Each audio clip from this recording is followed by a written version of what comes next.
What's up, guys? Fenyks-Gaming here with another episode of Raid Shadow Legends, and I realized that I published a video earlier on this week, or a little last week, saying that the new rotation of Hydra was easy, and it was easy with my A team, but I wasn't so sure about my B team. And here, let me just show you where my clan is at in Hydra. Okay, so most of the players are not what you would call endgame. In fact, we're almost all, I would say all of us, are mid-game, late mid-game, or mid-game. Some of them are early mid-game. That's fine. So here's where we're at Hydra, right? We clear normal every time. You see I have the highest this week with 25.48 million. Moneyball's behind me just by about $1 million. Or 1.5 million rather. So we clear Hydra every week, the normal one, so we get the 2 boxes. But we've yet to really make the full jump to hard. Definitely aren't even touching brutal because we haven't cleared hard. So I wanted to see this week if I could at least get to, you know, the first book. And so I started piecing together some teams and I did some runs. And let me tell you, this rotation's kind of hard if you don't have very specific champs, if you don't have a lot of place HP burn champs that don't require a hit. So I had to get a little creative, but I was able to put together a team that got me past that first box threshold and almost to the second box threshold. I might be able to finish it up with my C team, with my 3rd string champs, to finish up 3 million is about what I'm missing, because I did about 10.5 million on my 2nd string run. Next week I'm going to be changing the team order around. I'll be using my B team on normal, A team on hard, hopefully securing those, you know, the second box here, because I really like, you know, just better drops. Let's see the difference here in the drops. So you get 6 of the following rewards, probably mutually exclusive, so that if you get one, you're not getting it twice. So there's, you know, there's 9 possibilities. This one, you're also getting 6 of the rewards. How do they change?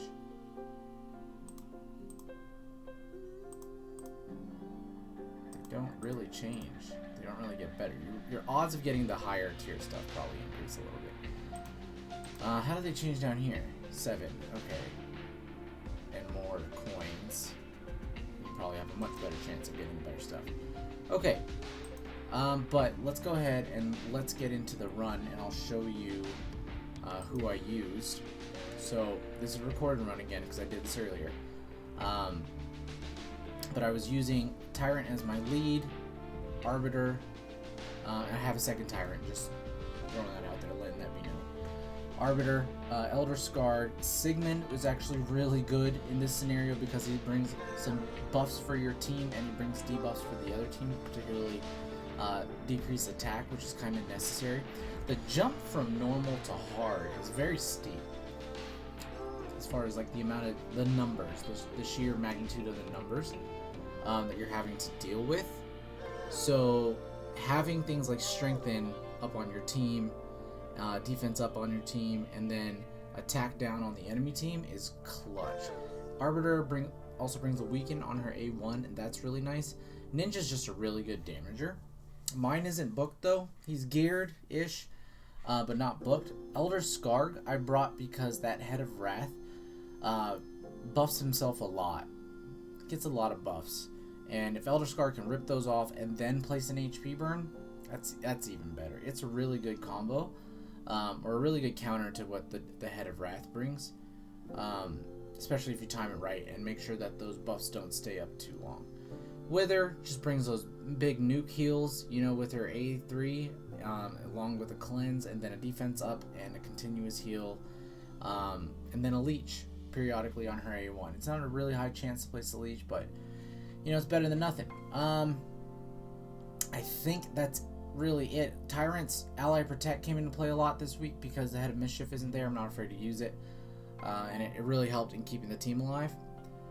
But yeah, you'll see, you know, let's just go ahead and jump into the run here. I'll show you. what's going on. Rewind a little bit here.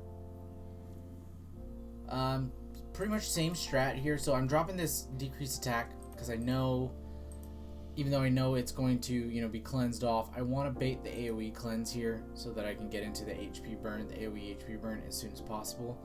I'm not certain if on this try it played out that way, but we'll see. Yep, okay, so the AoE cleanse went out there. So, this is all by design, right? Elder Scar's gear, by the way, is like kind of bad. I geared him a long time ago. He was like one of my early Legos.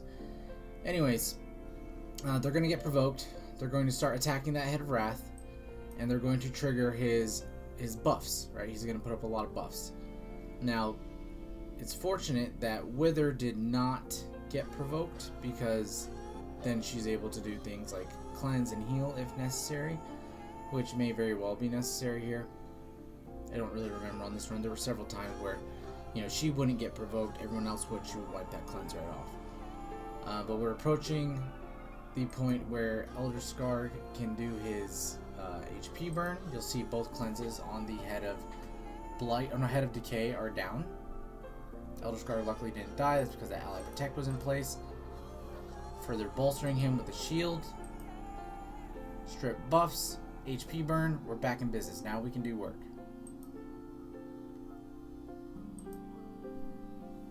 And it took me a while to figure this out, but the Head of Blight is actually the easiest one for this team to kill. This team doesn't do a whole lot of damage, and that shield helps keep the Hydras alive. And I think if you don't kill that shield in time, it does heal the Hydra head that it's on. That decreased attack going up all the time. Sigmund's really fast. Not really fast, but he's pretty fast. I built my Sigmund pretty fast. Lots of defense, accuracy. No damage on him, but I want to make sure that his A1 can always steal buffs whenever, you know, if the RNG lands. It doesn't steal buffs, sorry. Cleanse buffs off of the enemy. Particularly with this Head of Suffering here in the middle, the blue affinity one. It puts up a reflect damage, and that really just, you know, it ruins things. And also it'll put up Ally Protect periodically. I think they call it the pain link with the Hydras. Definitely a mechanic you want to deal with as often as possible. But I mean, this team is nothing groundbreaking. It's just another way to get the job done, and that is keeping HP burns up as often as possible. And Elder Scarg allows us to keep those HP burns up even when the Poison Cloud is up. Tyrant fills in the gaps because he has a longer HP burn, and you know it's not conditional. As long as that Poison Cloud is not up and he's not weak hitting, which he's positive or neutral affinity on every head this week, so he's not weak hitting, he's going to land that HP burn, particularly if he's booked. I don't think mine is booked. No, this second one is not booked, but he seems to be landing it anyways. I might have had the wrong Tyrant in my A team or A string team, so this might be the better Tyrant. I may have mislabeled them. This is one of those rare occasions that the HP burn actually fell off. And you'll see a ton of damage comes from the hard version of Hydra when, you know, as opposed to the normal. And the HP burns fell off because Tyrant died, because he had that Ally Protect up, so he was taking a ton of damage from the Head of Suffering and Head of Wrath. And yeah, guys, that's pretty much the mechanic that I'm running with here. You know, just keep Ninja and Elder Scarg alive. Everyone else, you know, is kind of difficult to kill. Wither doesn't really go down. Sigmund does not go down at all, I believe. Tyrant goes down seldomly because he's HP based, not, you know, stacked with defense. But there we go. We got the HP burns back up, and we're back in business. We have 1 turn on the single target cleanse, 3 turns on the AoE cleanse, and that HP burn luckily went up right before the Poison Cloud went out, and that seemed to be consistent throughout the fight. So the Poison Cloud wasn't too much of an issue this entire time. Elder Scarg was there just in case. Just in case. But yeah, guys, I'm going to minimize myself, let y'all watch the fight. We'll fast forward a little bit. It's a 15, 18 minute fight, somewhere around there. Let you guys watch the fight, and if something comes up, I will let you know.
Alright, and there is the run.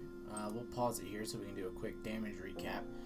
Tyrant, you know, unsurprisingly, because he had the most HP burns out most of the time, had almost 5 million damage. Ninja coming in second with 3.5 million damage. Elder Skarg, you know, his main job was ensuring the HP burns had continuity, but they were commonly overwritten by Tyrant's HP burn, so his damage was a lot less, and he also served the purpose of, you know, keeping those buffs off the head of Wrath so that he wasn't nuking us so hard every time. Sigmund, of course, you know, served the purpose of keeping the team buffed so that they, weren't receiving as much damage, and then also, ripping off buffs from the enemy team. And then Wither came in with almost 8 million damage healing, and Arbiter just kept us moving faster and kept reviving people when they died. So that's the run. That's what I have so far for a second string for the third rotation. Hopefully I can come up with some more ideas, and I really want to build out a Mordecai because he's going to be very useful in placing those HP burns, and would be a viable replacement for Tyrant or Elder Scarg here. Probably Elder Scarg's replacement is more likely.